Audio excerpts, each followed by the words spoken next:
folks. Today I'm gonna again tell you about a few more incidents.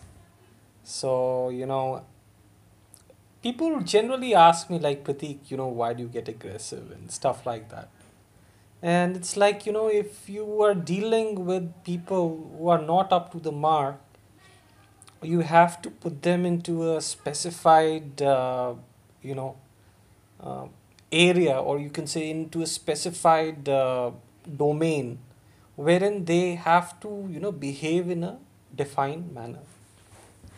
And like in many companies, one company I was working with, and the manager was the jerk, and basically I had to screw him up in order that he behaves in a normal manner.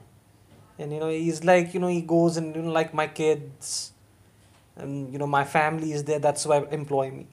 Okay, fine, your kids and family, but then you should behave.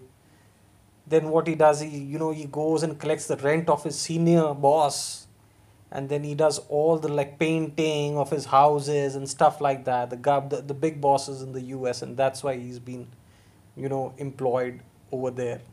And people come and tell me all these things, that he's passing on pictures of females from Facebook, and then asking whether you know she's the one, how much do you rate her, this one, that one. They're complaining to me, and people come and complain to me about all these things. So it becomes a little bit difficult for me to manage without having the authority.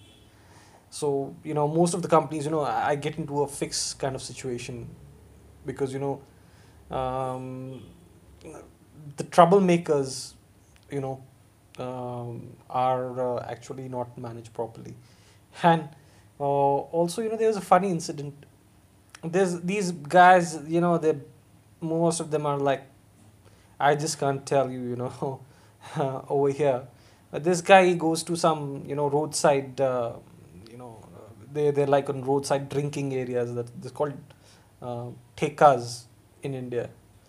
It's like on the roadside, he finds a theka, and then he finds some drunk, I don't know, some, shouldn't use that word, but there's some female is there who's drunk, and she says, I'm also looking for a job and something. So this guy goes and does some friendship with her, because these days, even the females, you know even in the US, they say sexual harassment, he raped me, after making me drink. So these things happen in India as well. So she was drunk, and he dropped her, and he took her number, and he gave the number of the manager and the senior manager in the US as well. So the next day I was in office, and this guy gets a call, and the call was like, I love you, and all talks of sex to that guy. And I mean, we could hear it, and I did a job and stuff like that, and she was also drunk, and then she says, I love you. And this manager was like, my wife hasn't said this to me after I got married, like it's been 20 years, but this girl is saying. So he's very excited. So he goes and tells his senior boss, and the senior boss says, she said the same thing to me. So then again, like, that goes like some crazy, she was giving like 15-20 calls to that guy. And that was a little bit disturbing. But these people, they go and sit on the road. On the road, they sit, they drink on the road. Then you've got people who are going to the antisocial areas. They formed a gang, and the people who are going to they've, and then you say that that we have leadership. What kind of leadership? Then you say Pratik is aggressive. Can you be with people who are like this,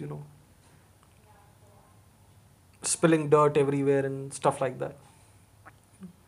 So it's not like that. And then tell me honestly, like, if a person who does not have those moral values, and for, let's just say, for sex, he goes to a place, antisocial elements, and then he goes there, then can you really really trust that guy? This guy can go to any level to achieve his objectives. Because once a person is does not have moral values, then what is female to him? Female is just nothing but a commodity. And what are like colleagues to him or her? And it's not like that. I preach something that I do not follow. What I can follow, so you can follow. What I can do, you can also do. And all these reasons and explanations just to justify all these things and is just bull crap. Don't bullshit people. If I can do it, so you can also do it. It's not that difficult. And the other thing is that that they do not people saying think that it's not the business that destroys the companies. It's been a repetitive thing. The employees eat out the company by not being ideal, and idealism survives. It's not like your company will survive because you have a $1 billion business. A $1 billion business can become obsolete in the near future, because there are trends that that if you're not on top of it, they can change. And then you have workhorses. There are people with values. They are cantering, but if you block them up, if you know set up blockades everywhere, then these people will not perform. These people will find different avenues. And when all the good people go, then what are you left with?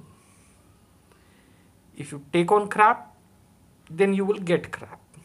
And if you take on the leadership, if you take on the excellent people, people who are fair, who know what to do, then you will get the results. And I mean, it's very simple to say, but if you start evaluating these things, then it is the most difficult thing to implement.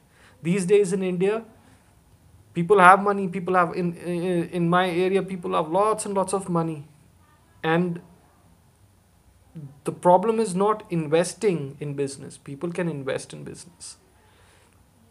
The problem is not that the money isn't there. The money is also there. The problem is that you cannot find reliable people, because these people, they can, for their belly, they can give all reasons and explanations, and they know how to eat the company. They have their own gang, and that gang comes in, and the gang keeps on giving reasons and explanations. They might be very sweet. I'm not a sweet kind of guy when it comes to business. I'm very direct, and I can be a little aggressive as well. So and I'm not nice to people if I find that things are not up to the mark. Maybe I'm a little bit difficult to manage, yes, but uh, you know things are the way they are, and you have to manage them the way they are without any exception. So that's all. Bye and take care.